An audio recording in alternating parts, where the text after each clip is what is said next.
Deep inside the oldest and most dangerous dungeon in the world, our hero Su Ming managed to clear the legendary Death Den and earned the top S-rank title.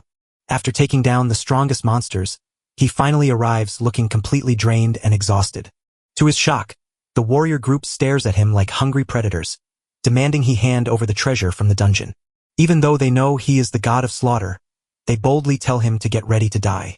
Su discovers that Jiang Xian, the one he called a friend and fought alongside since they first woke up, was the one pulling all the strings from the start. Now Jiang is ready to take all of Su's power away from him. Su gets furious and readies for a fight by summoning Jiang and his men to grab the divine ring of defiance. But when they see Su glowing with the ring's power and plan to attack, Jiang orders them to wait until his plan is done. Suddenly, Ren Xiaomen swoops down from the sky, catching Su completely off guard with her unexpected arrival. She wraps her arms around him and whispers that she heard enemies are plotting against him, which is why she rushed to his side to help.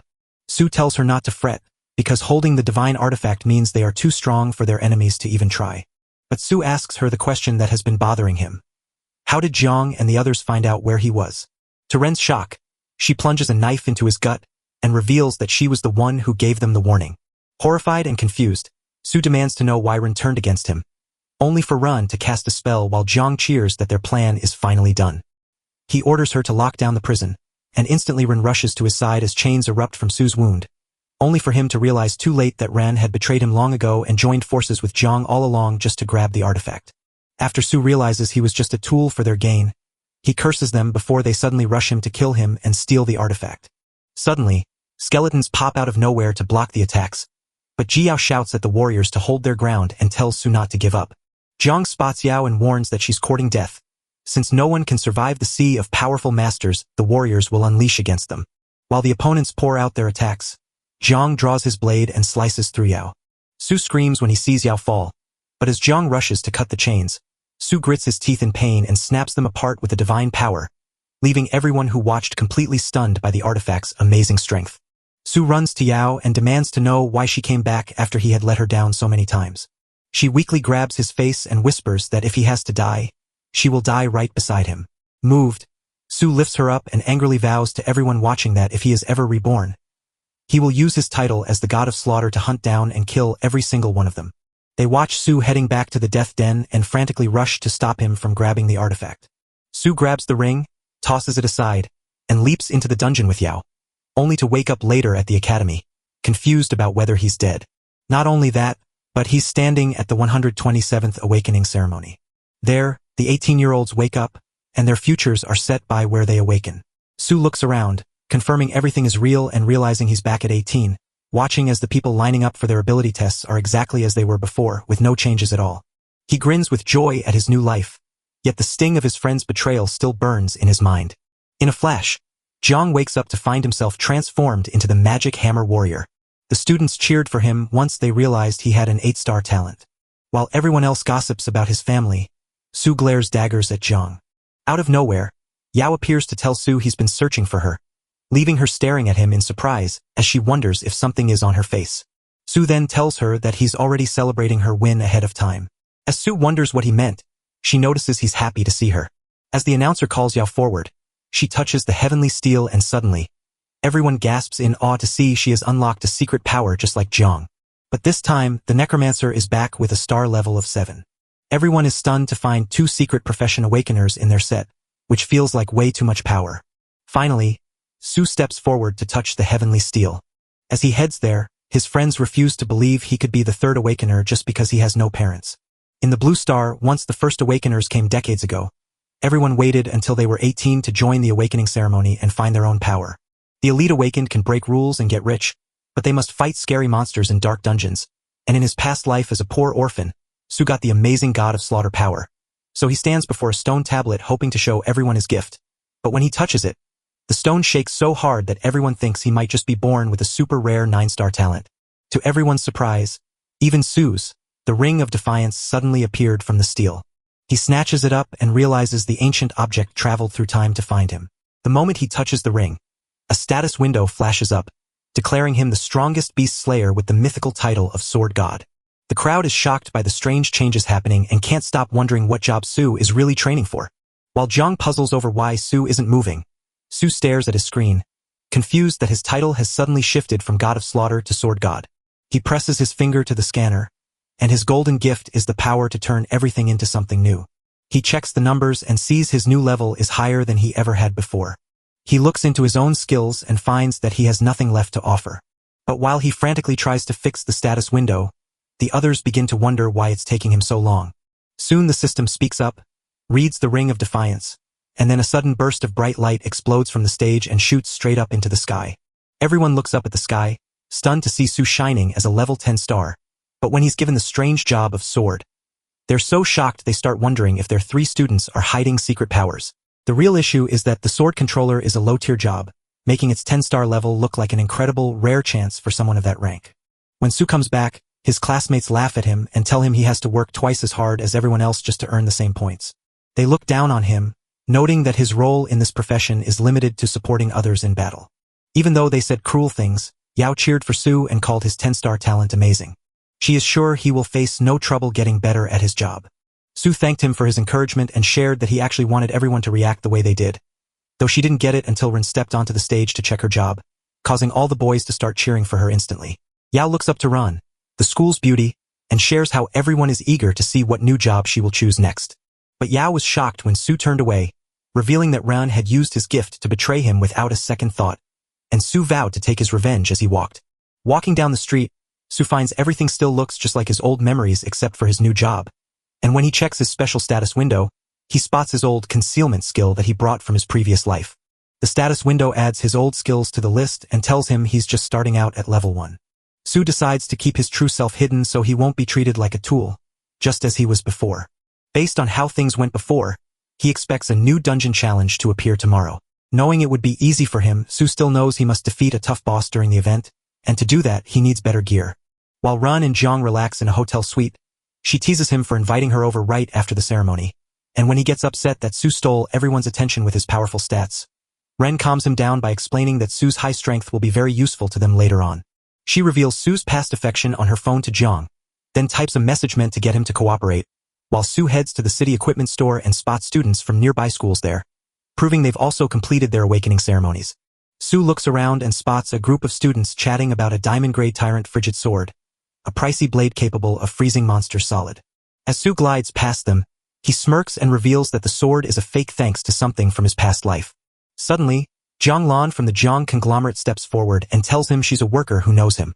Su couldn't remember her face, so he told her he didn't know her, but she didn't mind since she needed his help in the upcoming dungeon for her sister, Jiang Yuncheng. To Lan's shock, Su says no, but she tells him that even though he has no money, she will easily pay for whatever tools he decides to buy. When Su points out the Frosty Sky Sword worth 1,000,000 advent coins, Lan complains he's making things hard, asking if he really thinks he's worth that price, but he reminds her that she promised to grant his request. So Su warns Lan that money can't fix everything, urging her to push Yuncheng to give her absolute best for the dungeon test. Lan's guard almost snaps, but she holds him back and walks away with him. Everyone around is stunned that Su acted like such a big shot. Suddenly, Su gets a message from Rain saying she's changed her mind and wants to meet him on the rooftop. Seeing that things move just like they used to, he decides to say yes to her offer. After that, he heads to the next part of the store where they sell sword stones. Truthfully, sword stones rarely turn into powerful weapons because most of them are nothing but broken scraps. The secretary tries to warn Su, but he ignores her and says he's ready to gamble since the stones are cheap. So Su uses his special Eye of Intent to find the best one. His eyes are like a window that lets him take in every single detail of everything around him. With a quick nod, he grabs the raw materials and snaps them up for a bargain price of just 50 advent coins. Young Ding, a wealthy bully with his sidekick, sneer at Su for being silly enough to turn down Zhang's big offer and stick with buying scrap instead. Su tries to break their confidence by betting 5,000 advent coins that he can find a silver weapon. They laugh at him, decide he's crazy, and then agree to the deal. Su quickly seizes the moment, using her special eye to pull a black iron sword from the stone, shocking everyone as it turns out to be a humble silver blade that feeds on monster blood to heal her master. Su thinks it makes a perfect weapon for the date he has later that night. Young Ding catches himself getting tricked and watches Su reveal that the weapon steals life, meaning they no longer need a healer. Su then makes Young Ding hand over his money, which he does with a sigh, and when the receptionist inspects the sword, she can hardly believe it because it's been years since anyone pulled a real one from the rocks. Su then meets a merchant to buy a scabbard for the 5,000 advent coins she just earned. The status window right there tells him the scabbard will cut the sword's wear and tear in half. It asks if Sue wants to open the hidden materialization function, but Sue and her companion declare they will raise the grade instead.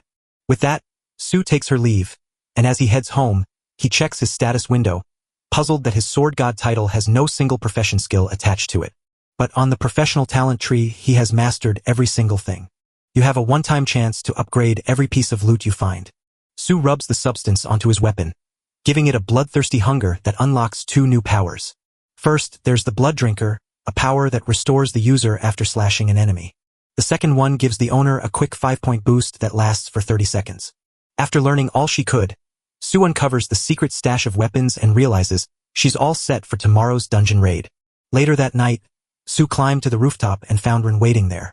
She acts like a bold temptress teasing him about being late, but she panics when she sees him throw his sword at her. It lands just a few feet away, and she asks him with trembling fear what is wrong. Sue informs her that a man has arrived seeking revenge, but she doesn't understand his words, so she explains that she approached him because she liked him and wanted to ask him out. But now she feels something is wrong because he wants to kill her. Sue instantly remembers rushing to him right after the Academy's awakening ceremony ended, the first time he ever felt her care. From that day forward, she kept chatting with him until he finally asked her out and they began dating. Those were the days he held most dear because of the time they spent together.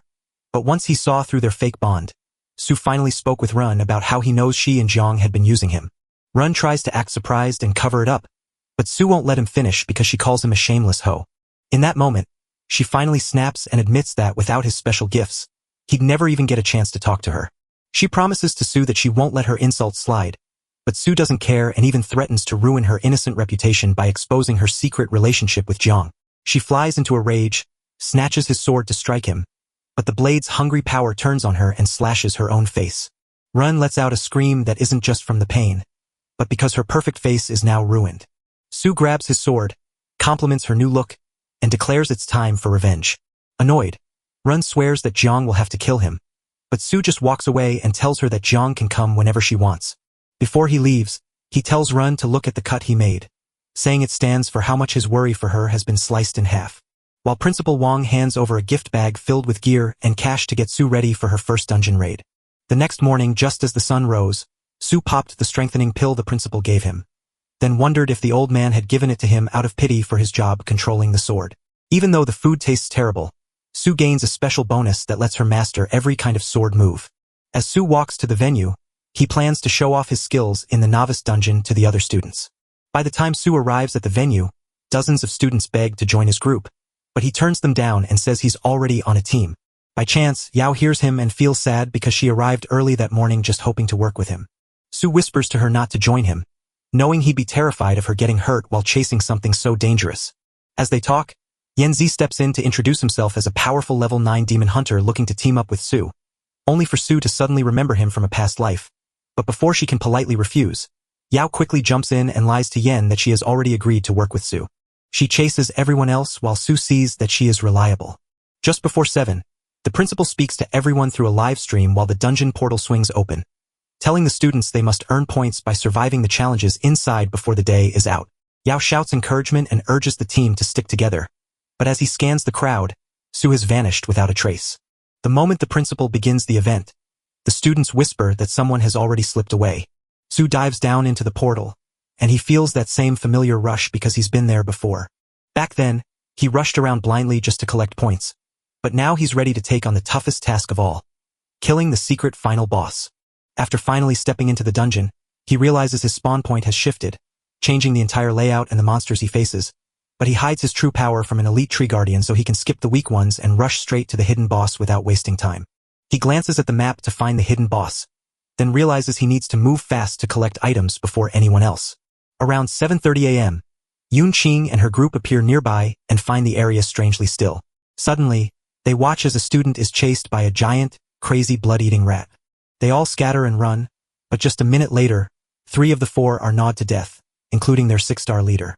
Everyone outside the portal is worried because that giant monster didn't even last long in the dungeon.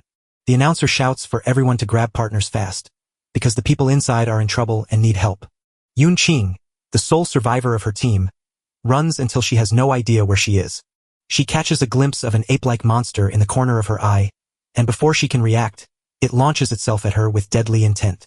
Yoon Ching screams in terror, but before the monster can strike, Su swings her blade and cuts it down again and again.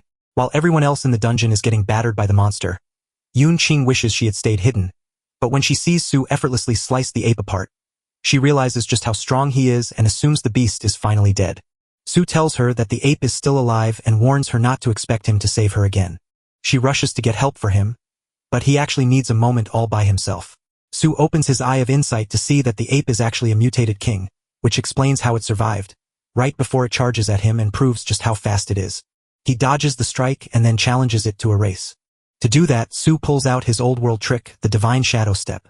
Su attacks the ape, but as the primate tries to block, Su sneaks up behind it to bait a charge, only for the ape to leap at her in anger, find her speed too much and get bored enough to finish the fight by chopping off its head. As a reward for crushing the mutated ape king, the system gives him a linear slash scroll, a low-tier bronze skill that Su says is perfect for the novice dungeon. Suddenly, Su gets first blood by killing the first monster. Soon after, everyone got a message saying a sword controller had just slain a monster. Many folks from Su's academy think he's the one they're looking for, but not everyone agrees, especially since sword users from other schools are also heading into the dungeon. Because of this, each person gets a healing potion.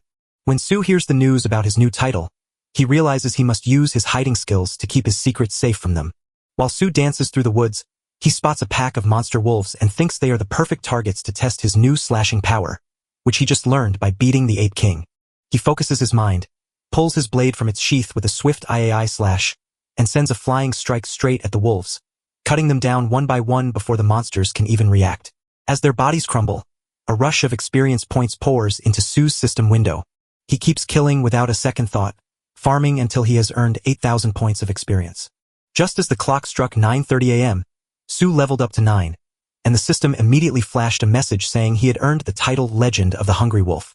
Su glances at his notifications, quietly impressed by how his IAI skill works so well with his sword, since drawing it instantly releases the hidden energy stored in the scabbard. Curious, Su decides to test it further, channeling the gathered power into a sharp crescent slash that he hurls at another pack of hungry wolf monsters facing him. But to his shock, a huge wolf king bursts from the woods and easily blocks the attack. By 8:30 a.m., new recruits gather into groups and rush into the novice dungeon to face their trials, where they immediately clash with a mutated field mouse using all their strength.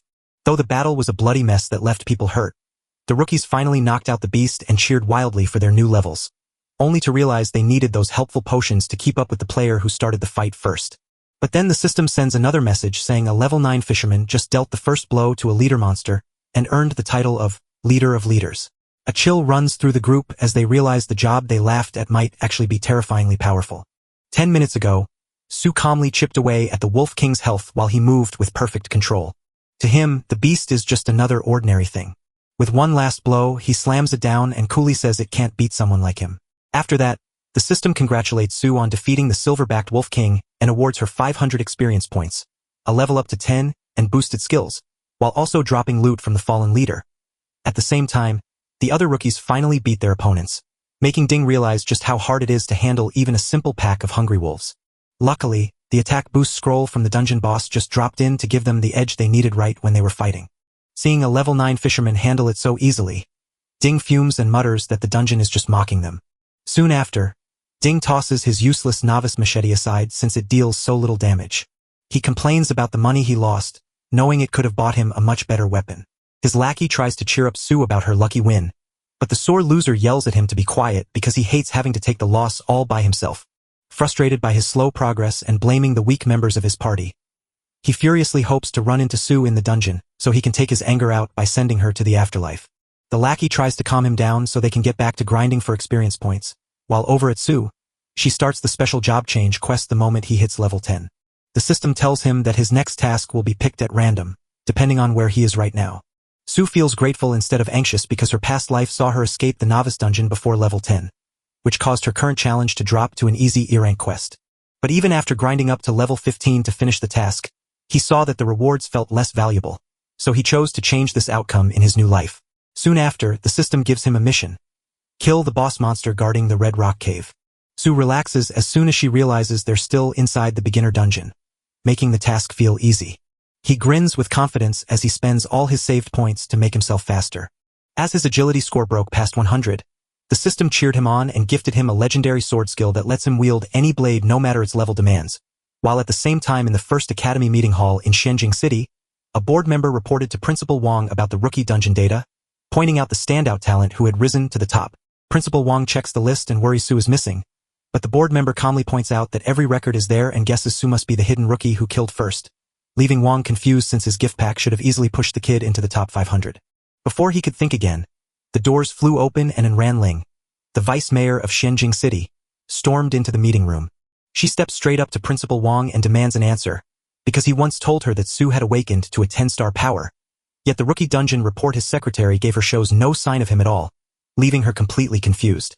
Principal Wang tries to calm her down by advising her to lower her expectations, explaining that even though Su is a 10-star talent, people in his line of work usually aren't that strong in the early battles. Ran Ling keeps rambling and says Principal Wang is lying just to grab more Heavenly Tower Council qualification tokens that year. She keeps pushing to select Yanzei, a 9-star genius ranked second on the rookie list, to challenge the rival city's prodigy Li Chengwang, and she also recommends Jiang Tong, the Jiang family's real son with 8-star talent and a mysterious hidden skill, as another strong option. After weighing the options, she hands Principal Wang just 2 tokens despite the rule requiring 3, warning him that since the academy has been failing for 2 years, he won't get any spots next year if he doesn't turn things around. She waves away his worries about what might happen and turns to keep up with her busy day. Soon after, Principal Wang stared at the tokens with a heavy heart, realizing his chance to add Su's talent had slipped away, leaving him with 1 less spot than he'd hoped. He pins his hopes on Su and waits for a better result. While outside the Red Rock Cave, she checks the map and finds the spot where he needs to go. Fortunately, his journey was calm with no monsters to worry about, but since he never explored this cave in his past life, he remained unsure of what dangerous things might be hiding inside. He moves forward with care, waiting for a level 6 gold-digging goblin to suddenly pop out from nowhere. Su reacts instantly, mincing the meat with swift precision before anyone in the cave can even hear the alert. Unfortunately for him, the system let him know that the goblins in the cave had noticed him. To his shock, a swarm of goblins suddenly appears, proving that his upgrade task isn't easy, and the system warns that every goblin in the cave will launch a fierce attack right now. It seems like this goblin mode is a wild, selfish way of living that throws every social rule right out the window. Su starts mowing through the goblins without a second thought, but there are just too many of them to handle. Trouble starts brewing as he worries his weapon might break, and right then a huge goblin tries to sneak up on him, while Su barely dodges to find herself caught in a storm of arrows from a bunch of smaller ones. Even with his blocks up, several arrows still scratch him, proving these monsters are smarter than he thought. The attack keeps coming, slowly taking away his life points. Su checks his mana and sees it won't last long enough to keep fighting this early on. Facing a powerful swarm led by an elite goblin, he drops his fighting stance, slips into the shadows, and waits to trap his enemies. Deep inside Red Rock Cave, the unlucky goblin walks right into Su's trap, and she slashes them down one by one with sharp, sure swings. Su calmly decides that as long as he dominates the battlefield, he can unleash the full power of his Ieto Slash. A little while later, he wipes out all the tiny goblins, leaving just the toughest one alive. Outside the cave, a bunch of rookie players hang around the entrance, too scared to step inside because they know it's really hard. Among them stood 2 unlucky souls, Ding and his lackey, who had lost a sword bet to Su just days ago, and were now whispering doubts about whether Su or anyone else would really dare to challenge a cave filled with monsters from level 7 upwards. Right as the argument gets too loud, they spot someone leaving the cave. It's their rival Su. Now at level 11, Su casually farms his aura while checking his system rewards, radiating a quiet confidence. Suddenly, Ding jumps out from behind to strike, but Su darts aside with 0 trouble, letting the blow miss her completely. Angry at being disrespected, Ding tells his thugs to circle Su and trap her, but Su isn't going anywhere. As Ding angrily talks about paying back old debts, he suddenly notices that Su has already forgotten the big fight that mattered so much to him. Furious at Su's carefree attitude, he shouts for his men to kill her right there. Just as the group lunges ahead, Su sees her chance to try out a brand new trick. With just a thought, he calls his sword, uses a special power to move it with his mind, and sends it flying to push his enemies back with perfect control. The attackers stop dead in their tracks, stunned that a rookie is wielding a sword control technique meant only for advanced masters. They didn't know that Su had secretly learned a powerful trick from an elite goblin and used her special gift to turn it from a common silver skill into a rare gold one. Su quickly sees how perfectly the skill fits him and wonders how fast the rookies will hear about it. Afterward, he collects the rewards for clearing the cave and finds a map to a secret place. He studies the map, tracing a route from the start to the finish, which piques his curiosity until he spots a hidden quest for Red Rock Cave that talks about goblins and how they trade. Meanwhile, right at 11:30 a.m., a flashy squad of new girl heroes quickly wipes out a bunch of weak monsters. The group cheers loudly for their teamwork, with one member thanking 7-star talent Finfensi for carrying them, while she turns to check on the others and quickly spots that someone is missing. She looks around in confusion until she spots a shocking clue, just as Finfensi and the other girls scanning for supplies suddenly realize one of their own has vanished in an instant. Soon, they start to get worried. Goblins hide out in dark, wet caves and tunnels to stay away from the sun, which helps them escape their natural enemies and makes it easy for them to sneak up and steal things. And since they live in groups led by a chieftain who takes on many roles like fighter, maker, hunter, or priest, they grow fast by having many babies, and after learning that they sometimes try to breed with human women, Su heads straight to the cave's location. To his surprise, the cave isn't anywhere in sight, so he wonders if he made a mistake with the coordinates. With his sharp eyes, he spots the red cave hiding in a dark underground cavern, its entrance blocked by thick smoke. When Su stepped into the cavern, he found himself in a spot where some goblins were waiting. Realizing the whole colony is likely inside the cave, he knows killing anyone would raise the alarm, so he hides and watches for the treasure. While watching, he spots the body of a female student, who was likely attacked and killed by goblins. He then realized what he had learned about the creatures was true. Soon after, he spots a student named Zhang Yuncheng, who must have also walked right into the goblin's smoke trap. While the other student lay defeated, Yunqing stayed awake and fought off the pack of goblins rushing toward her.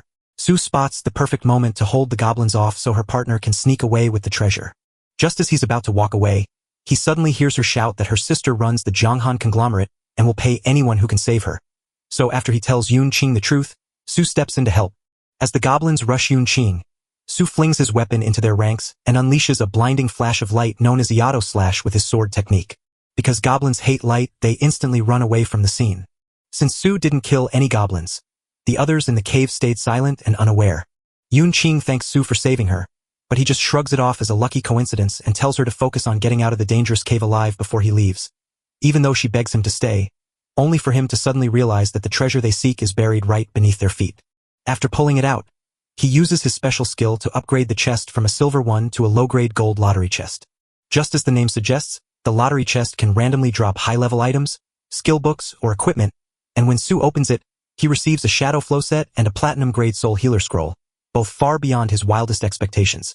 Although the Shadow Flow set is quite useful, Su feels disappointed because he worked so hard expecting a much better reward, and the Soul Healer scroll seems out of place since it doesn't fit his profession at all. Yunqing whispers that this must be her own doing. Then she reveals she's a 7-star Soul Healer, leaving Su totally shocked. Suddenly, Su gets a system message telling him that Yunqing has just joined his team.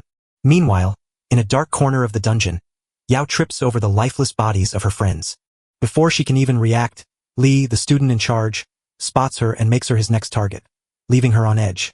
After a while, she put enough space between herself and him to hide and slip away without being seen. She then accidentally makes a loud noise, waking Li and sending him charging at her with a heavy blow. Thanks to her lightning-fast reflexes, she barely dodges the strike and manages to slip away for a moment. Li was shocked by how fast she moved and admitted he never thought a girl like her could fight him for so long, proving the Shenjing Academy wasn't as bad as everyone said. Yao questions why he's killing them when that school uniform clearly shows he goes to a school in the neighboring city. Li replies that his level 10 job was simply to take out 50 players. He figured it would be too odd to suddenly start killing people around him, so he went to their weak school to make his own justice. He also claims that their academy is being blamed for having the worst students in many cities. Suddenly, he lunges at her, but Yao summons her skeletons to block him, only for him to shatter them and chase her with a deadly strike while mocking her as weak. Just as the attack was about to hit her, someone unexpectedly blocked it for them. Then Yanzei steps forward with his team and vows to keep her safe. Meanwhile, not far from the Red Cave, Su feeds treasure fragments into the system, earns a notification that his main quest is done, and jumps to first class with his swordsmanship, speed, and skill doubling while Yunqing unlocks powerful new abilities that make Su raise an eyebrow. He finally decides she must have endless luck. Thinking about how much luck he has, he changes his mind and decides to go into the dungeon with her. Hearing this, Yunqing gets so excited she starts gushing about how her sister hired thugs to help, but they ended up doing nothing, while Su, who usually hates fighting her, agrees only because she's actually good at it. After Su joined forces with Yunqing, a message from Yao arrived, prompting him to take a quick look. Back at Battle Avenue, Li, Yen, and Yao were stunned to realize he had never been fighting with all his strength. In just a few seconds, he wipes out Yan's whole team without even getting tired. He effortlessly stops Yan's long-range blasts, making Yan look completely useless. With all his men defeated, Li slowly approaches them, ranting that killing only 35 people means he is still far from his true goal. As he moves closer, Yan, the long-range expert, warns that he can only have a slim chance if he can get some space away, but getting that distance might be a real problem right now. Yao admits her magic is completely gone and her dark arts won't work, so they both realize they are in big trouble. Realizing they can't escape, Li lunges at Yan to make him fight, only to be stopped by Yao, who steps in his way and tells Yan to run as far as he can while she holds off the enemy, which makes Li furious. He tries to strike a killing blow, but a strange Su suddenly jumps in to save them. Yao had sent him a text earlier to warn him about the danger in her neighborhood, but he chose to come anyway. As Su sees her, he is overwhelmed with memories of how she shielded him in a past life, a sacrifice that ultimately cost her her own. This time, he vows to keep her safe. Su quickly grabs his sword with his special skill and clashes it with Li, who recognizes him as the famous level 10 sword controller but is shocked to find he's holding the advantage despite being only a controller. From afar, Yan marvels at Su's skill and thinks about helping from a distance. But then he and Yao suddenly feel the warmth of healing magic washing over them. Suddenly, Yunqing steps out from the shadows to tell them she is Su's teammate, leaving everyone stunned. Seeing Su with a teammate made them jealous, even though he had boldly claimed he was going it alone. As she works to fix them, Yan pushes her to hurry so they can race to Su and join the battle. Yunqing shakes her head and reassures him that Su is far more powerful than they realize. After clashing with Su for a while, Li can't help but wonder how someone who just wields a sword could move like a true master. Li was blown away by Su's sword skills and admitted that Su was far stronger than he expected. But he says it's finally time to choose which one is the strongest. When he heard his name, Su said he had heard of Li before but never had a chance to meet him in person. He then smiles and rushes forward to test if his sword cuts deeper or if Li's blade is truly stronger. When Li rushes in to slash with a blade, Su easily blocks the move.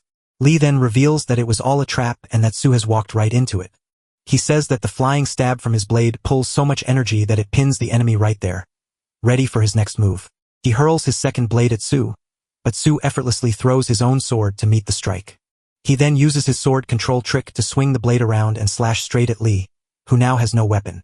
Li manages to slip out of the blow, though he ends up getting a lucky hit to his side. He grabs his sword and lunges at Su to fight back, but Su dodges every blow so easily that he starts to get angry. Right after, Su grabs his sword to spite Yunqing, while Yunqing finishes healing and Yan and Yao rush over to help Su. Much to their surprise, when they finally arrive, they discover that he has already beaten Li. Just as Su turns to leave, Li bursts up with his final strength to launch a deadly surprise attack with his most powerful move, leaving Su completely shocked. It brings down a rainforest blade that slashes through the area with a series of continuous hits. Now that the tides have shifted, Yao rushes to save him, but Yan holds her back, warning that she would throw her life away for nothing. Yet she still fights to break free, saying she doesn't mind the chains as long as she can save Su. Su quickly speaks up, warning her to obey Yan and stay far away. Chang stands frozen in shock, clutching Summing, who is still alive despite the storm of blades he just unleashed, only for Summing to question if his blows were real, making Chang realize with sudden dread that the voice he hears isn't coming from in front of him at all. Just as Summing realizes the figure he's clutching has disappeared, he understands it was only a fake. Summing pops out from behind to tease Chang for finally noticing, then steps into the spotlight wearing a coat and making sure to soak up all the attention. Summing grins to himself, knowing Chang never expected a guy in his simple shadow armor to wield a sword so skillfully. Equipping this Surge of Darkness skill turns your sword attacks into deadly dark blasts that ignore enemy shields, while the Shadow Clone ability creates a fake decoy that strikes back with a powerful second hit worth half your normal strength if someone tries to attack it. As Summing steps closer to Chang, he reveals that his gear makes this possible, but Chang can't bring himself to believe it since he's convinced no such collectible items exist in the Novice Dungeon. The only way to do that is for the player to finish the Profession Change quest. Chang panics at the realization and gets angry that Summing finished way too fast. With no strength left to fight, Summing tells Chang that all that remains is for him to slaughter him. Summing slashes Chang across the chest, but right as Summing is about to deliver the final blow, a sudden burst of light erupts above, whisking Chang away so that Yanzei realizes this glowing mark is a life-saving charm. Jiao is shocked by the news, but Yanzei explains that this special ornament is an emergency exit tool worth hundreds of thousands, proving it's something you can't just find or farm inside the dungeon. Summing then tells his teammates that the neighboring city spent a fortune just to save their 10-star genius, proving they really went all out for him. By 2 p.m., the woman in the meeting shouts out something that makes Wong pay close attention. While Wong slurps his noodles, he doesn't miss a beat and asks the lady if she got the real-time player rankings from the dungeon. She insists this isn't happening, yet the data proves several players actually wandered into the 9 o'clock direction between noon and 12:30 p.m., and when Wong asks what's strange about that, he reminds her that running into dangerous monsters is perfectly normal.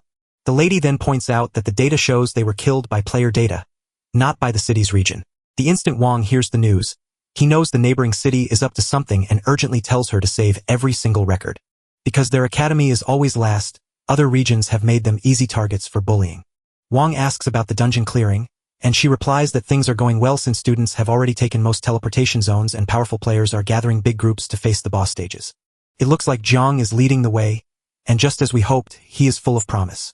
Wong prays Zhang can bring down the boss and restore the academy's honor. And before long the live rankings pop up to show that Zhang is already sitting at level 9. He is locked in a tie with Yanzi at level 9, while Yunqing and Jia trail just behind them. Wong is amazed by everything but insists on finding Summing. So after being told Summing isn't on the top of the list, Wong orders him to look closely and report exactly where Summing is hiding. After taking a closer look, they stood completely speechless to see that Summing was still stuck on level 2. After Summing took the first drop of blood, the numbers in the report never climbed back up. Without them knowing, Summing is already down on level 14. As soon as he hits level 14 and the system unlocks his new looks, his teammates have already skyrocketed in level thanks to killing monsters for just 2 hours. Yunqing tells her teammates they should be grateful to Summing, for his influence is the reason they've leveled up so quickly. Jia raves about her amazing squad, which has a healer, a long-range fighter, summonable skeletons for cover, and the super-strong Summing as its heart. Summing teases them, claiming it's all their strength while he is just following their lead. Jia snaps at him to quit his sarcastic act and reminds him that without his help, Chang would have killed them. Jia gushes about how awesome Summing is, saying she's totally sure they can take down the dungeon boss without any hesitation. Summing admits Jia is right, but reveals that the real enemy isn't just the regular boss, but a much stronger hidden one lurking in the shadows. Luckily, Summing managed to snag a water ripple key by taking down the tough spike-toothed beast. Summing explains that to uncover the dungeon's secret boss, they must solve 3 puzzles using the dungeon's clues and gather the 3 special items they unlock. For the first riddle, they learn that when the silver moon hangs over the shore, the green waves part, and the red armor sleeps deep in the cold abyss. Summing wastes no time, commanding the system to bring the silver moon down from the sky. He explains that the novice dungeon has no weather, so to find the silver moon, you must look for the single spot where plants grow into a moon shape. As they stroll past the lake and finally spot the hidden boss's location, they hear the second riddle telling them that the lake's water turns to mist, guiding them with iris petals to find ancient armor hidden beneath the sunken sand where the old covenant still stands. Summing shows that from the very first moment he stepped into the dungeon, he collected the trigger items, taking an iris flower from the monster zone to match with the water ripple key he found by solving riddle 3. For the third riddle, he must hold the star key against the lake floor where 9 ripples dance around the rock, while the knight rests his head on his sword, waiting for the light to pierce the murky water. As Summing's device glows and hovers over the lake, his teammates are stunned, and Jia rushes to ask how he solved the riddles. Suddenly, a swirling whirlpool forms in the lake's center, and a fearsome knight bursts forth on horseback, sword raised high, ready to answer the riddles. The team gets hit with red warnings that the hidden boss, known as the Guardian of the Lake, the Lost Knight, has finally appeared. To face the hidden boss, Yanzi and Jia quickly join Summing's team, with Summing leading the way. Summing shouts for the team to get ready for battle since the hidden boss fight has already begun. 15 minutes later, Summing and his team are shown hiding deep in the woods. It turns out the knight wasn't who they thought he was, so they asked Summing if it was alright to hide away like frightened chickens. Summing realizes that the guy rides his horse at an insane speed of 500, leaving them no chance to kill him since even all 4 of them combined can't reach half of that power. As the team takes cover, the knight sneaks out to knock out any students he can catch. Before they realize it, the secret boss has already defeated 3 waves of students, and since they are the ones who called him, they feel it is their job to fix the mess. Moments later, Jia tells Summing that after following his orders, they've drained every squad member's mana potions and set the delayed trap in place. After thanking Jia for her hard work, Summing directs Yanzi and Yunqing to follow their plan, knowing that in his past life most people avoided summoning the hidden boss because it was a one-time chance in the beginner dungeon. Yet the puzzle answers he found and memorized led to the shocking discovery that this hidden boss rides a mount moving at an incredible speed of 500 points. To get rid of the boss who's driving them crazy, their only chance is to knock him off his horse. Yanzi sets the plan in motion by standing on a cliff and firing several shots at the hidden boss. The knight stands firm, taking some hits that bounce off his thick armor while stopping others before they can reach him. While Yanzi fires irritating shots at the knight snaps its attention and becomes focused solely on Yanzi. The instant he spots the boss looking right at him, he yells to warn Yunqing, who then lights a fire to fill the knight's path with thick smoke. Yanzi will use his long-range attacks to draw the boss's attention. Then Yunqing will toss a cloud of smoke in the boss's path to blind it. Summing had picked up this sneaky trick from the goblins when he once ventured into the Red Cave. Just as everything is going according to plan, the hidden boss steps into a cloud of smoke and suddenly sees skeletons lying around to slow him down. The knight lifts his sword to smash the skeletons, but Jia snaps her trap shut to pin him down. Turns out this was the trap Jia had laid in wait. With the boss taking it easy, Summing finally gets his chance to act. He springs up from behind the boss to admit that without his team, he couldn't have taken on the knight alone. Before the hidden boss even realizes what's happening, Summing is already crashing down on him. Summing grabs the knight and drags him off his horse, causing the team to cheer in victory as their plan to unseat the boss works. But Jia warns her friends not to relax yet, since this is only the first part. Just 10 minutes ago, Jia told Summing that even if they could throw the boss off his horse, they'd still be too worn out to handle him. Summing replied that they had done enough and told her to leave the boss to him when the time came. Summing stood his ground and promised to take on the boss alone. And now that moment has arrived as he and the boss clash in a fierce battle. Summing steps up to the boss without a shred of fear as their swords crash together. As the two fighters clash with all their might, his teammates stand back, watching in sheer amazement. But Yanzi can't just sit still and wants to help Summing, while Jia reminds them that Summing asked to handle the fight alone, so they must trust him and stick to their own mission. As the fight gets hotter, Summing dashes into the shadows to hit the knight with a flurry of fast strikes. Summing zips around so fast that the knight looks like he's moving in slow motion. Summing scolds the knight, calling him painfully slow on foot without his horse. His speed crashed from a blazing 500 down to a shocking, slow 55. Summing decides the hidden boss is no big deal, so he ramps up his attack on the knight with the goal of finishing him off right now. However, whatever Summing throws at the boss barely scratches his armor, and with his sword now at only 7% durability, he realizes he's slowly becoming a useless, painful target. He pulls back and hides in the tree, where Summing spots the knight searching for his horse and praises him for being smart enough to know how fast he is when riding. Summing tells him to forget about his horse since the team has already let it away, though Jia and her friends are struggling with the stubborn animal, and Jia insists they must do everything they can to keep the horse from coming back because Summing gave them this mission and told them to leave the boss in his hands. He told them their mission was vital. They had to hold the boss's horse back by any means necessary to stop him from riding it again. As Summing slips away up into the tree, he tucks the sword back into its sheath, then leaps back into the battle to draw it again, mastering the special power it holds, only for the knight to roar and unleash a wall of water that nearly drowns him before he can close the distance. As the knight's sword cracks the earth, Summing leaps back in shock to realize the warrior knows some real moves.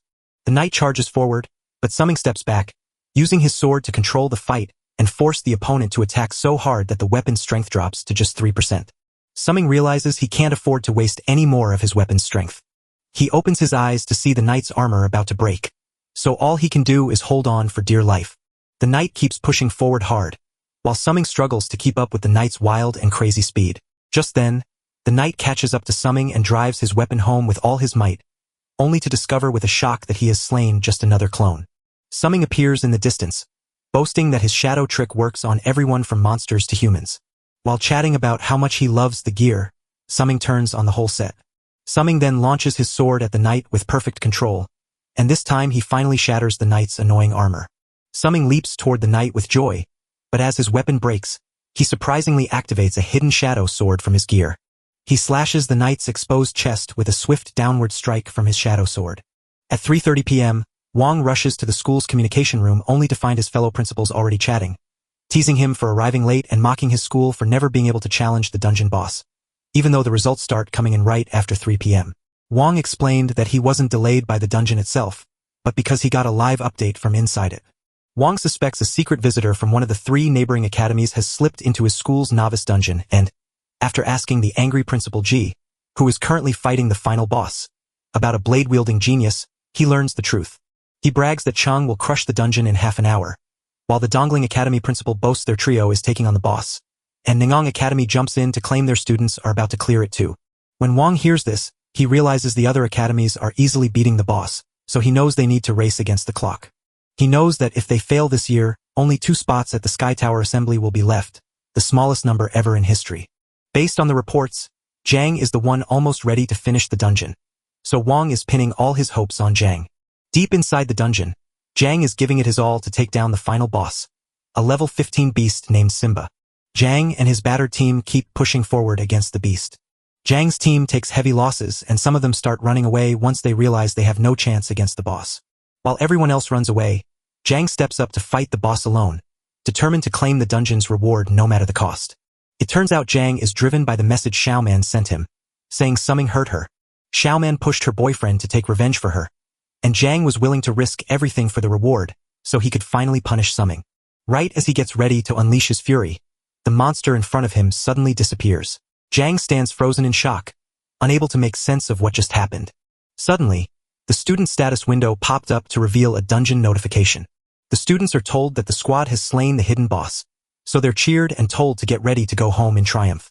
As soon as Zhao and her friends spot the message, they know right away that Summing was the one who took down the secret boss all by herself. As the room floods with light and everyone realizes they found a winner, Wang remains quiet and unnoticed, while the other school leaders argue excitedly about who cleared the dungeon. When they discover that the Shenjing Academy cleared the dungeon, everyone is shocked, especially since the hidden boss seemed impossible until some boastful students claim it was their team, and specifically a mysterious hero named Summing, not Jang, who secretly reached level 16 to save the day. As his teammates cheer for him after he helps them jump 2 levels, Summing gathers them to remind everyone they must split the boss rewards before the exit portal opens. Yenza tells Summing he's happy with his new level and doesn't care about the rewards, while Yunqing chimes in to say she's just as satisfied with her own level boost. Yenza admits that Summing saved them from Cheng's blade, unlocked the boss's secret, and defeated the final enemy. So Yenza feels terrible about accepting the rewards since he didn't do much himself. Just as he's in the middle of his long talk, Summing throws an amazing bow at him. He'll unlock this mighty bow once he hits level 20. Yunqing also gets a heart soul necklace that lets him hold more soul power and soak it up faster. Jiao received a scroll that lets her summon a hidden boss, a blood-armored undead knight, whose power grows as her own stats get stronger. Once the treasure was divided, Summing told everyone that what each of them found was a special reward tied to their own job. He says this just means he's not the only one who knows they helped take down that hidden boss. Summing proudly says the dungeon thanks them because without their help, the challenge would never have been finished. Suddenly, the dungeon cheered for the students and revealed that their whole adventure had taken about 8 hours. Summing tells his teammates that time is up and they have to go now. Suddenly a portal burst open behind them, and Summing explained that whenever they finished a dungeon, it would shift into the settlement phase. Once everyone escapes the dungeon, their real-world rewards for the challenge will be handed out. As Summing walks toward the exit, he praises his teammates for doing such a great job. Moments later, the students filed out of the dungeon, and those who had lost their loved ones began to weep loudly. Students are crying out in pain because so many of them are dying. Summing looks at the mess and sees that everything has been spinning around the awakening from the very beginning. Some are weeping for the loved ones they lost while others cheer for the rewards they gained, proving that it really is survival of the fittest. Just then, the principal appeared on the screen to congratulate the survivors, saying that this was their first challenge after waking up and stepping into the world, marking their final lesson before graduation. Wang keeps speaking, reminding us that waking up isn't just about power, money, or fame, but also about responsibility, love, and peace, urging the grieving to hold onto their sadness while the victorious remember their duty and quest. As the principal speaks, Zhao whispers to Summing about the heavy feeling in the room since so many students have died. Summing then whispers a shocking secret to her, letting her know she can relax because the dead students will rise again. Before he could finish, the principal announced that in just half an hour, everyone the class had lost, from old friends to family and lovers, would be brought back to life to finish their dungeon training. The students gasp in shock, but Zhao is left wide-eyed, bewildered by how Summing could possibly know that. Once everything is calm, the dungeon gives out its rewards. They split the rewards based on how much each person contributed and how many monsters they defeated inside the dungeon. Everything was going smoothly until it became Summing's turn. The screen proudly displays a long list of monsters he defeated, with the dungeon declaring him an S-rank hero and revealing that Summing alone was responsible for 91% of their victory. Later, Summing arrives at the data room where the principal is waiting, but as the principal calls him the top student, Summing is barely listening because he overslept and came late. In the end, Summing took the top spot, Yenza and Zhang fought for second place. Yunqing landed on third, and Zhao finished in 4th. Summing realizes he's already graduated, so he stops hiding and decides not to change his info since he's moving thousands of miles away from his classmates anyway. While Summing is lost in thought about his future, the principal is gripping his leg as if he's a lifeline. Summing asks the old man how much longer he plans to keep him, but all Wang can do is thank him. Wang admits he doesn't know how Summing pulled it off, but he's thrilled to have finally dragged the school out of the ditch after so long. Wang told the story of how the other school leaders were left speechless by the results, boasting that their academy was #1 among 4 nearby cities, while Summing took the top spot in every novice dungeon. Summing asks Wang about Cheng's standing, and Wang reveals that Cheng came in 3rd in the rankings of all the academies. Wang explains that his injury prevented him from doing his best, then asks how Summing managed to kill a hidden boss even with only a weak sword-wielding talent and no noble family or wealth to buy powerful gear.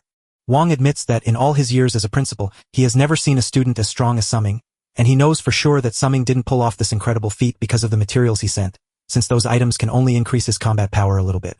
Just as he was ready to keep talking, Summing jumps in to claim his victory came from sheer luck, much to Wang's confusion, until Summing insists he found amazing skills and treasures in the novice dungeon, leaving Wang shocked that such a place could hold so many powerful items.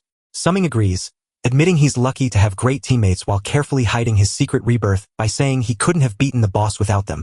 After hearing this, Wang realizes Summing is more than just a top student, and then reveals how Zhao had praised him endlessly when others arrived, only for Summing to admit that he turned down Zhao's earlier message to team up because he knew she would try to embarrass him in the spotlight.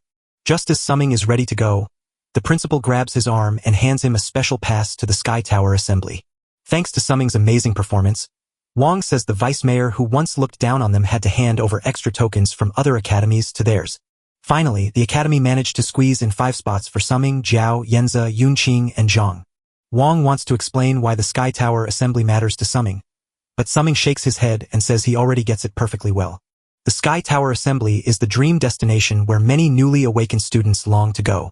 Once students conquer the novice dungeon and graduate from the academy, they wake up to step into the world of the awakened. Most students will have to start training in humble junior dungeons and climb the ranks slowly and steadily, accepting that their progress will take much longer than they might hope. But the Sky Tower Assembly qualification is different, because those who hold the Sky Tower Assembly token unlock a special, faster path to training. Even though the challenges inside the tower change, the rewards you get are huge and come quickly. In his past life, Summing missed the chance to climb the Sky Tower early, which kept him far behind most other players at the start. Even though the resources weren't enough when split up, Summing has big plans to change everything in this new life. Wang congratulates Summing on graduating from the academy but warns him that unlike the beginner dungeons where you can try again, the real challenges ahead mean there's no going back if you fail. He warns him that whatever comes next will be his only shot, and it will decide his fate. Wang reaches out a hand to Summing, telling him he hopes to make a difference in the world and achieve great things ahead. Summing smiles warmly and takes the principal's hand to show he understands. Later, Yunqing is seen enjoying a grand celebration with her family in the city's rich neighborhood after her big success. Her father held her tight, beaming with joy that she'd come home safe and even won 3rd place at the academy. He thought Lan's hired helpers had arrived, but Lan quickly set him straight. Lan tells us that Summing, a student, was the one who helped Yunqing.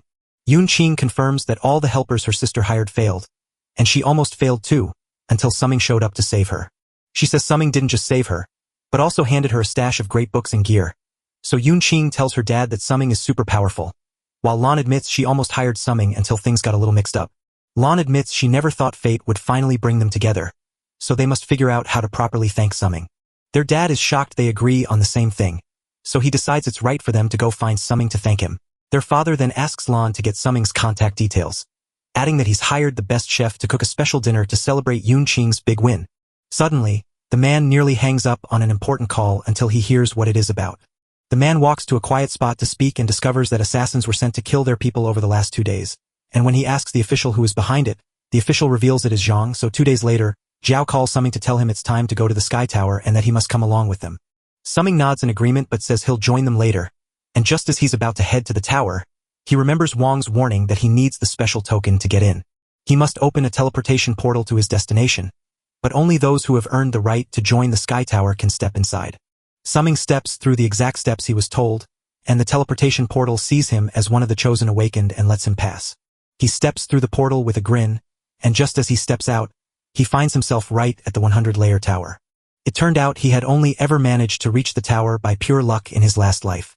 He glances around and sees the other challengers have arrived, while Summing simply can't wait to challenge the place once more. He walks to the entrance and uses the token to unlock the door. As soon as he walks into the hall, a screen tells him and the other challengers to wait there on the first floor until the ceremony begins. Summing stands frozen, unable to speak, as he realizes the grand hall stretching out before him is far larger than anything he ever knew in his past life. While Summing enjoys the view, his teammates arrive, and Summing teases Jiao for coming early, only for her to yell that he's the one who's been late since they've been waiting forever. Plus, the three of them have started to bond like friends after surviving everything together. Jiao adds that they should look out for one another since nothing is certain. Suddenly, Zhang pops up from behind and throws a punch right at Summing. But Summing ducks out of the way just in time to avoid getting hit. Zhang's punch hits the floor and instantly draws every eye to the trouble already stirring in the grand hall. Jiao presses Zhang for answers to his strange behavior, and when Zhang tells Summing he's there to get revenge for what happened to him, he starts bringing out his weapon to prove just how serious he is. Zhang leans in and warns that he'll take care of Summing right here and now. Summing tells the dude that it's not the right day for them to sort out their problems yet. Right then, the hall's safety system spots the fight, so it shocks Zhang with a powerful jolt to stop the violence before it starts. Zhang crashes to the ground, but before he blacks out, he warns Summing that he hasn't escaped just yet, and though no one seems friendly, they know they are being watched, even by Chang who is standing in the distance. Summing leads his teammates to the seats, and when Jiao asks why they're going there before the ceremony starts, Summing reveals that the real secret is in the seats themselves, so there's no need to wait in line. Jiao is shocked that Summing knows this again and asks if coming to the hall isn't his first time. Summing ignores her question and asks her to sit quietly and watch closely, because the Sky Tower selection system will soon appear right in front of them. Right as he spoke, a window materialized before Summing, inviting him to the Sky Tower Assembly Initiation Challenge. Just as Jiao's window flickers open, the other two snatch their seats, and Summing explains that finishing the 100-layer tower floor is the key to ranking up for the upcoming assembly. Jiao freezes in confusion until Summing quickly explains that it's just a race to climb a tower. The higher the floor you challenge, the higher your score, but if everyone reaches the same floor, the winner is whoever gets there the fastest. Jiao is shocked to learn that climbing speed matters, which instantly makes her realize they should start fighting the towers while everyone else is still confused. Summing points out that the ceremony is just the Sky Tower assembly testing how well challengers watch their surroundings and adapt, noting that waiting for the guide means falling behind while they really want to see you taking the lead by finding your own way. Summing asks the trio if they join him to scale the tower as they once did in the novice dungeon, and Yun Qing instantly agrees, feeling safe following his lead. However, Yenza says he won't team up with Summing. They ask him why he made this choice, and he explains that in the novice dungeon, it was all thanks to Summing that they managed to grow so strong. This time, he's decided to stop leaning on Summing and will instead train on his own to get stronger without holding anyone back. Jiao nods in agreement, insisting they need a real trial, then proposes that the three of them band together away from Summing to increase their odds of victory. Yenza quickly agrees, and Yun Qing has no choice but to join their side as well. Once things are settled, Summing goes it alone while the other three stick together. Meanwhile, Chang still has his sights set on them, ready to begin his challenge because he isn't finished with Summing yet. Summing steps out first to wish his team good luck before reaching the tower's ground floor, where he gets registered as Challenger 001 for the 100 layers. Summing feels sure he knows exactly what monster is coming, but then a chicken pops out in the distance and leaves him completely shocked. Summing stands there, puzzled, wondering why this challenge feels so different from his old life. Summing snatches the chicken up, puzzled about what he's supposed to do with it. In his past life, when he faced the tower, the very first beast he encountered was a level 5 monster, a purple-furred tiger demon. Since the challenge is totally new, he wonders if the tower is mocking him as a beginner by sending a chicken his way. Suddenly, he sees question marks on the chicken's level section, which is very strange. Right as he's about to strike, the chicken breaks free and flies away. As soon as the chicken hits the ground, a sudden shift in its aura is felt instantly. Its eyes flash red, changing its look from a harmless chicken to the deadly face of Agent 47. Suddenly, the chicken rockets at Summing faster than anything he's seen before, and he knows this isn't as easy as he thought. Back in the hall, the challengers are finally told the ceremony is over and that it's time to learn the challenge. Suddenly, the challengers spot a leaderboard with Challenger 002 at the top, leaving them confused since other people are already fighting the towers while they were still in the ceremony. Turns out Challenger 002 is Chung, and he has just cleared the second floor as well. Meanwhile, Summing is still having a hard time with the chicken, thinking it should have been an easy push-button monster. Summing finally sees that the chicken is a nightmare to fight because it moves so fast and hits with such explosive force. Even as he runs faster, the chicken keeps slipping away, leaving Summing getting blasted by lasers from every angle. Summing is completely fed up, knowing his current skills are useless against that annoying chicken. Summing realizes he needs a fast fix, or he'll be stuck in this mess far too long. If he doesn't shake the situation quickly, he'll lose the time lead he got by starting first. Summing decides to test out his brand new power, which he earned by defeating the secret boss hiding in the novice dungeon. Summing dashes at the chicken with a hard swing, but it jumps high into the air to dodge his blow. As soon as the chicken hits the ground, Summing smiles because he's got it exactly where he wants, thanks to the hidden sword tomb he set up beforehand. A huge sword erupts from the earth to strike the chosen spot with devastating force. The sword tomb struck the chicken right on time, but now Summing couldn't tell if his plan had actually worked. But when the dust settles, the chicken is still running around, and Summing groans in frustration, realizing his suffering isn't ending anytime soon.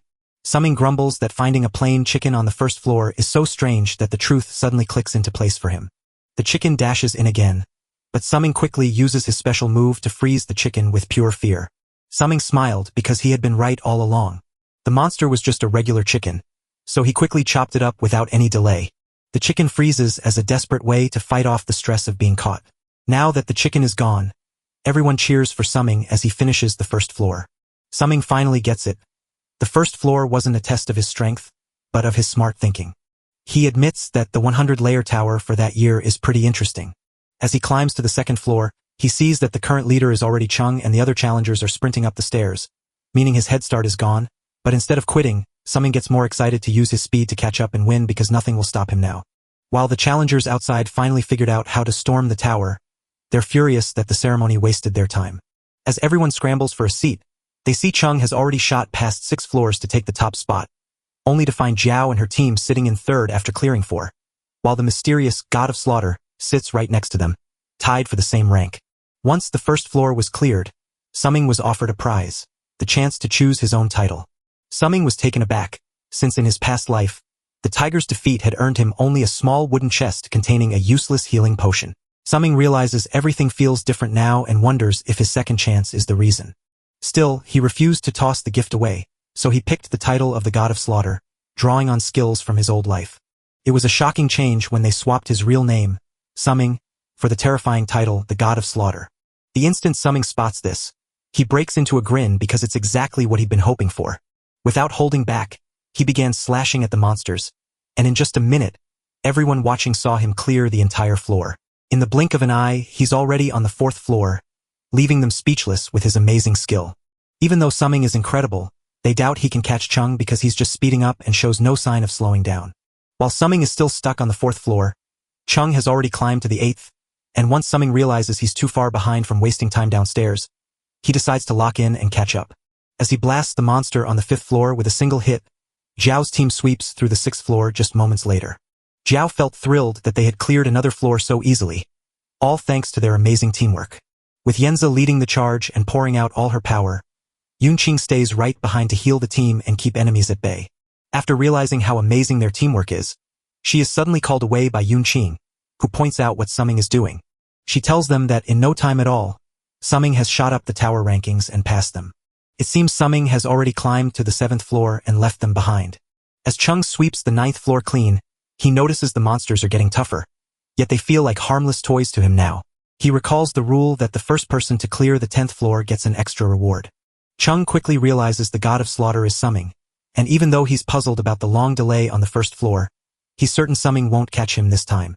Chung took a deep breath, certain that he was the one ready to claim the prize on the 10th floor. Before he can even finish his thought, a message pops up telling him Summing just wiped out the 9th floor, so they crash into the 10th at the same moment to face a level 15 Minotaur. While the other challengers have given up and settled in to watch, knowing they can't catch up to the incredible speed of Chung and Summing, who are both racing to clear the terrifying 10th floor, the crowd is now placing bets on who will be the first to reach the top. Summing didn't even take his second hand out of his pocket as he effortlessly chopped down the Minotaur while trash-talking the poor beast. In just 30 seconds, Summing had taken down the Minotaur and finished it off with his tomb sword skill. After the centaur falls, Summing is cheered for being the first to clear the 10th floor and told he's about to get a special reward. Later, Zhang wakes up in the infirmary and his first sight is the nurse hanging melons right over his head.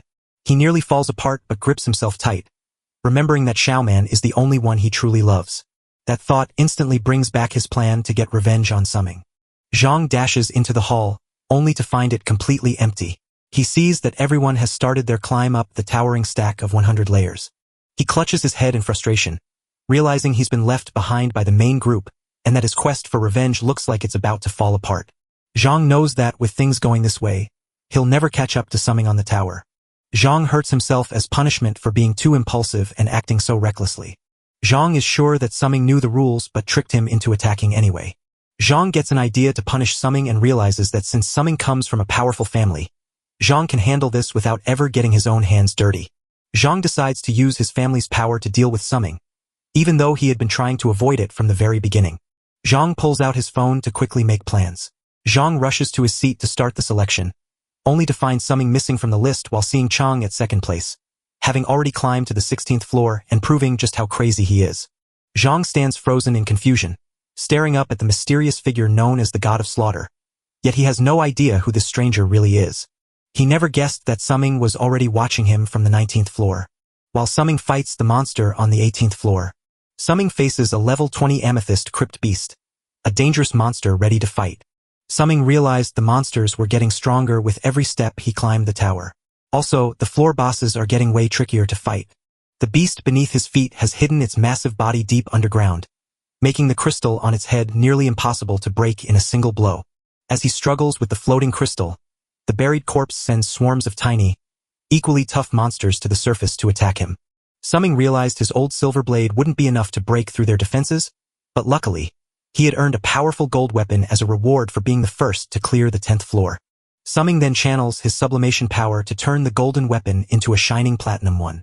He finally got the Blackstone Rift combined sword, which he's now using, and it turns out you can't pick it up until you hit level 18.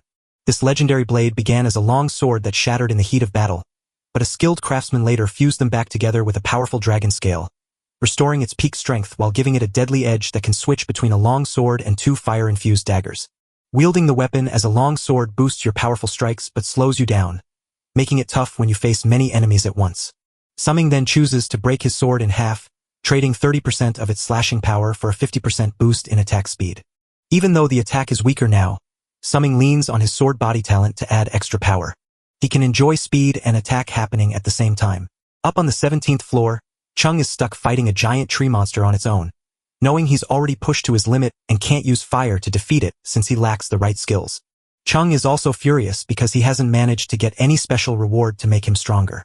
After scaling the 10th floor, he was handed a silver chest instead of gold because Summing had already claimed the prize. And to make matters worse, the treasure inside was a useless magic item that had nothing to do with his own strength. Standing before the Treyant, Chung realizes he can't push further if he wants to stay safe, so he immediately runs to the 17th floor. And at the same time, some